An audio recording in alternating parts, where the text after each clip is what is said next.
how to make a right-handed fan into a left-handed fan. All right, so when you buy these fans, they only come right-handed. Some of you already knew that. I didn't know that was that big of a deal. So you can tell it's a right-handed fan because when I'm holding it in my right hand, my thumb touches here. And if I take the same fan and I hold it here, as you can see my thumb, this muscle is being forced to tense up a lot more. And so ideally, a left-handed fan would have this stave all the way over here, and this one would be over there. But flipping it doesn't change it, right? This is still a right-handed fan. So what we're going to do is we're going to take this right-handed fan and turn it into a left-handed fan so that you'll have a right and a left. So here's one. Let me put this to the side. The first thing you want to do is take this fabric off. This is the way I suggest taking the fabric off. Make sure I'm recording. Okay. My suggestion is to not start from the center here because this fabric can be deformed a little bit. So my suggestion is to put it where the staves are down and the fabric is up. And then you're just going to very carefully take the fabric off of the stave. So I'm going to hold the stave down and you see I can lift this fabric up. And I'm not going to go all the way to the end. I'm just going to take each one and peel it up. Let me show you what it looks like on the other side. So that's what I'm doing. Okay. Staves are down. Each stave, I'm going to take a couple of inches of the fabric off. I'm trying not to deform the fabric. And then when you get to this one, just go this way. Okay. And so now you've got this off. And then you just start over and you go a little further down, a little further down. All the pointers, the first one I didn't come out that good. So if you listen to this tutorial, you'll not make the same mistakes I did. So now I'm on the last couple of inches. I'm just doing it very carefully because I don't want to stretch this fabric. There's probably a way to reshape it or wet it. I don't know, but I haven't gotten to that point. I haven't experimented. I think the best thing to do is just to not stretch it out. So as you can see, here's the fabric. It's coming off. There's a little bit of residual glue on the staves and on the fabric. And I think at this stage, just leave it.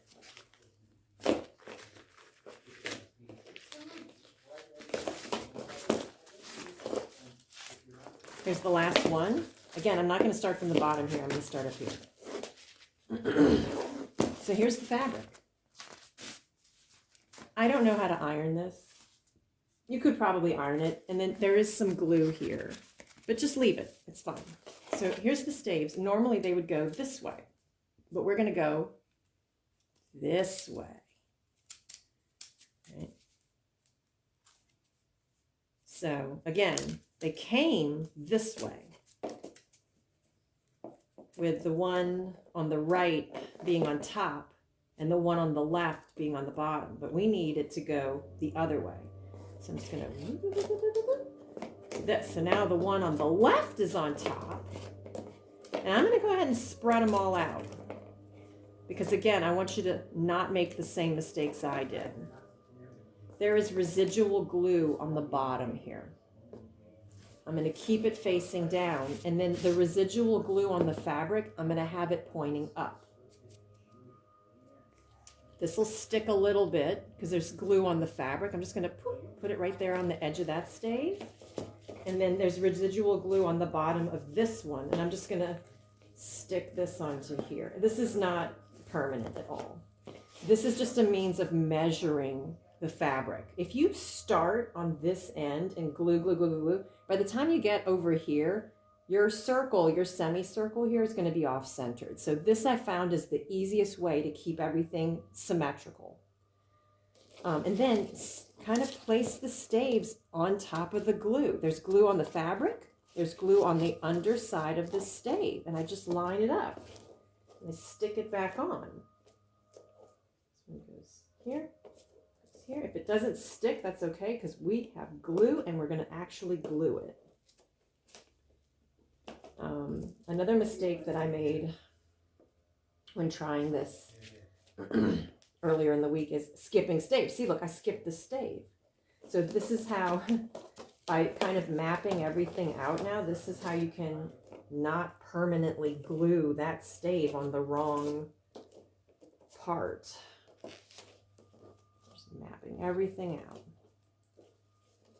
This one goes over here and this one goes over here. So this is roughly where we're going to glue everything down. And what we're going to do is we're going to start with the middle one. So all these are going to just stay right where they're at. They're sticking a little bit. Actually, not that much. But that's okay. I've got my hot glue gun warmed up. Got my E6000 ready. So this is how I pick up the middle one to move it out of the way. I hold the fabric down and I just use my finger and I pick up the stave and I move it to the side. And then I can see a very faint line of where the glue was. Let me see if I can show you. See, that's glue. Where's my, there it is, right? So I just put a dab of E6000 here, here, here, and here. And then in the middle, a little hot glue so that it's has something to hold it in place while the E6000 is curing. Okay, so here's my E6000. I put a little dab at the bottom, and I'm just following the line.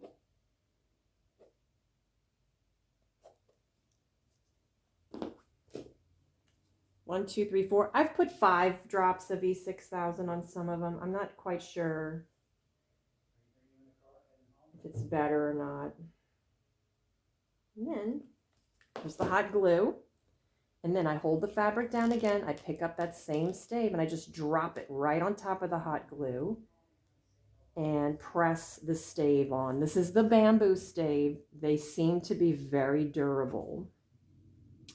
One of the fans that I repaired recently, it had gotten stepped on and the rivet right here broke, and I was able to repair the rivet. And when I brought it to the rivet place, they said that they told me that there's the only way that the damage to that rivet could have happened was by someone stomping on it, and the staves were unaffected. So now I'm going to move on to the next one. You can go either direction. I'm just going this way for no good reason.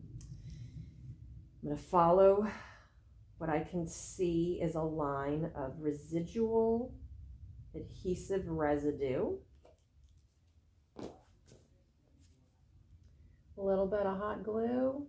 The hot glue honestly doesn't hold that well for long-term stuff, you know. It's just so that it sticks while the E6000 is curing. Here I am, I'm picking up the stave and dropping it right on top of the glue and give it a little push. Got 2 done, 11 more to go.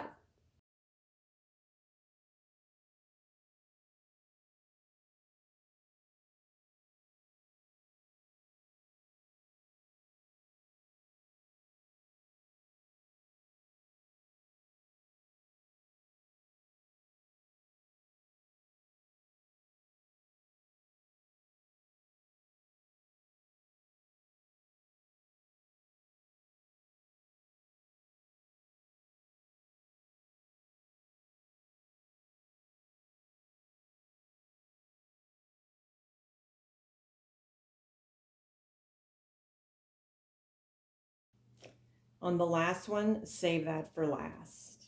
So here's all of these are done. Now I'm going to move on to these on this right side here.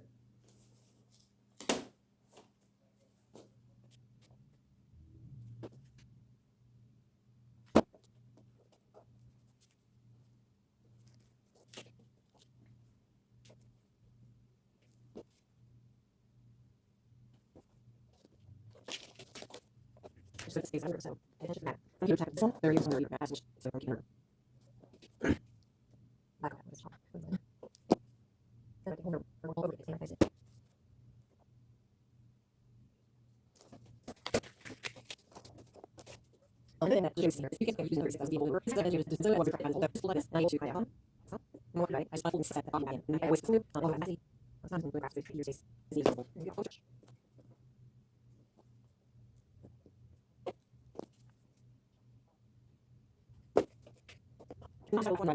What you want to do is on the left one, you want to have the fabric underneath, and that because that way there's no chance of your thumb touching it. You could absolutely put this over here on this side, but then your thumb kind of touches it, and I feel like it could touch. It doesn't necessarily mean it will, but it's better just to put it on the other side, and that way you're not even risking that. And then on the right one, that one's going to go on top. So unfortunately, that's going to leave a little bit of this exposed glue here. And I believe there are probably things we could use to take that off. And I don't know what that is right now. I'm not too worried about it because I'm going to put feathers there. So please share in the comments if you know if acetone is safe to use on this fabric. My husband just burped, so maybe you heard that. Maybe you didn't.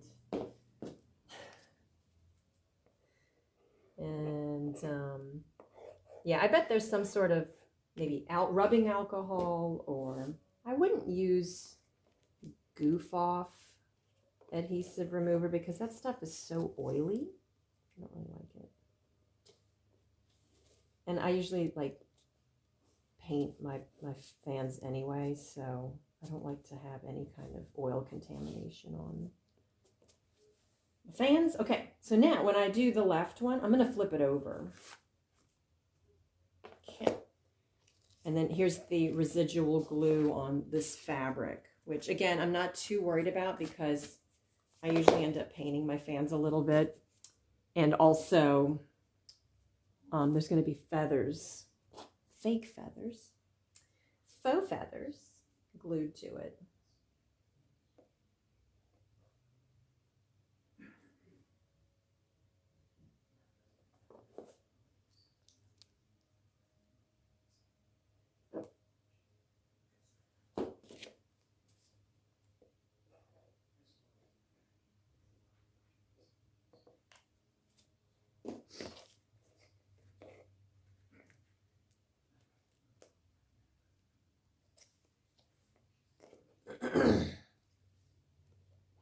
So if you remember at the beginning of this video, I mentioned like not to start on one side and work your way around because the symmetry can get affected in a bad way. I'm going to show you my first one that I did, just so you can see why this method working from the center out is a little better.